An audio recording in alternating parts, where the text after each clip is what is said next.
Hi guys, Ian here. Today we'll be talking about team communication and information. Communication is very important, especially when you're working with people who you're not close to. As a team leader, communication is important to you to align everyone to the goal that you set. As a team member, communication is important for you to be guided, to be assured that you're not underperforming, and at the same time to know where the team is heading and where you will be.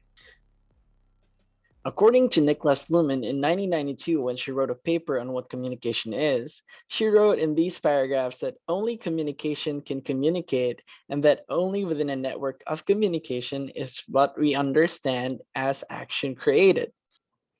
Which brings us to the main point of communication, information processing, and dissemination.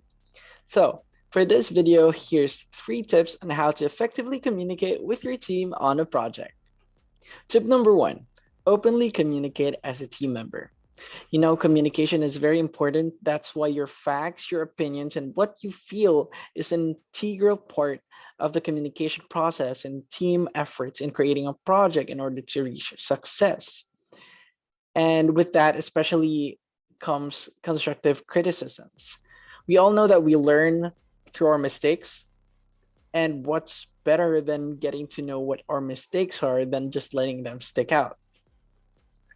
As a team leader and a team member, you should know that you are influenced by cultural settings and environmental settings in the workplace or in the team. For example, most people that I've worked with under the context that we are Filipinos, they tend to be non-confrontational because rather than dealing with a particular problem, they just want to get around it. So what happens is most people tend to sugarcoat a particular message or criticism to the point that they don't even see the message anymore. Or in most cases, they just don't.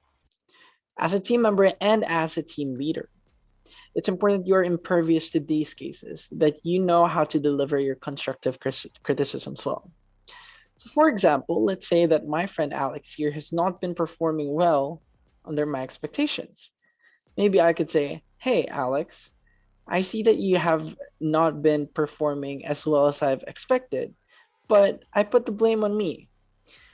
What can I do to make it better for you to be able to maximize your output and the way that you work? That way, we remind them that they're not alone in this effort of making the project do better or be at success. And at the same time, we remind them that we are working as a team. You know, at these particular points of the story, we know how it is to feel if we were in their shoes. So don't forget to reflect upon what would it feel like if you were a team member in a particular project, or if not, how would it feel like if you were neglected or were missing pieces in order to make this work. It's better to listen and then communicate than to just ignore people's messages, because as a team leader, you're not expected to put out an idea and impose it and let everyone stick to it. And most of the best ideas are actually left unexplored because they are neglected. So avoid doing that particular mistake. Next step is to listen. In communication, it's not just, putting out words there. Listening is important and it's key in order to process information and to analyze and criticize information. People tend to think that listening is just being there and like letting one word in one ear and then out the other. That's not listening, that's just being there. Active listening is when we engage, criticize, and combine our perspective in the thoughts or the proposals of one particular team member. And with that, we form something that's meaningful, an ideology that can only be formed by 2 perspectives. Am I right? Because every idea is better with many perspectives. But then again, are we just ought to listen to someone talking through their words, through their verbals? We're not. Listening also means that you are there to listen to their body and facial expressions. Yes, you heard that right.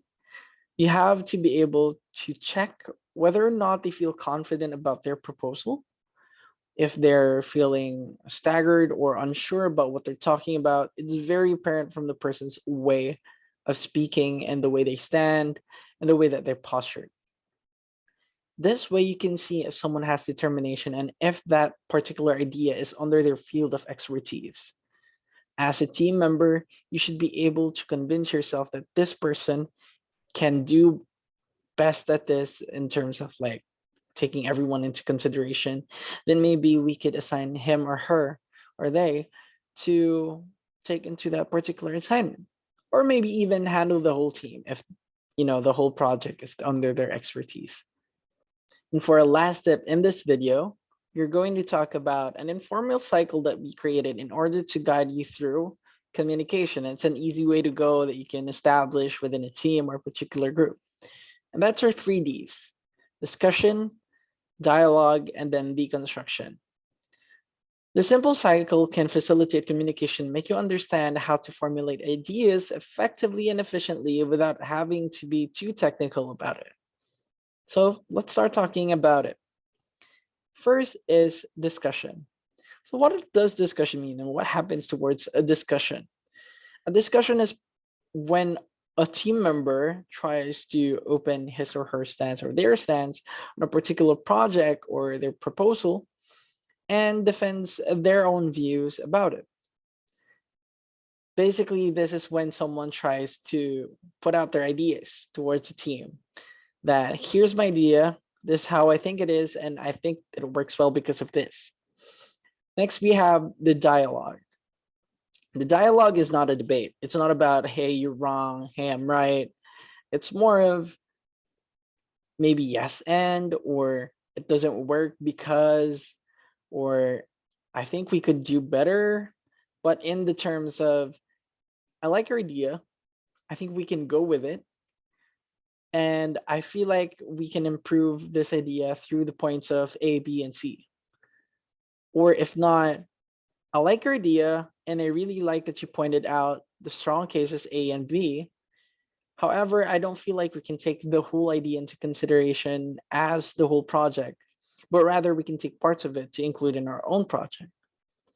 Letter C, I really like the idea and thought that you put out towards that concept, ideology. Can you tell us more about something like this? Because I think that we can explore this particular concept that your idea is trying to propose. So that is dialogue. It's an exchange of opinions and perspectives on a particular topic, not necessarily aiming to prove the person wrong. And last is deconstruction. Deconstruction means that we're going to take an idea, break it into parts, pros and cons, and let's try to see the best and the worst out of it. What does it mean if we adapt this particular proposal or this particular idea? What's the pros and the cons, and what's the good and the bad of taking it in? Then maybe we can take parts of it and pieces of it. And if we can do that, then maybe we can integrate it into a better solution that can work better for our team. Now, this is just a simple diagram or like a cycle that we have to teach you in order to, get the party starting or like get the ball rolling when you're trying to communicate with your team. However, there's still a lot better things out there. And always remember that every solution has a pro and a con. No solution can ever be 100% perfect and error-free. It's just a matter of, learning how to deal with it.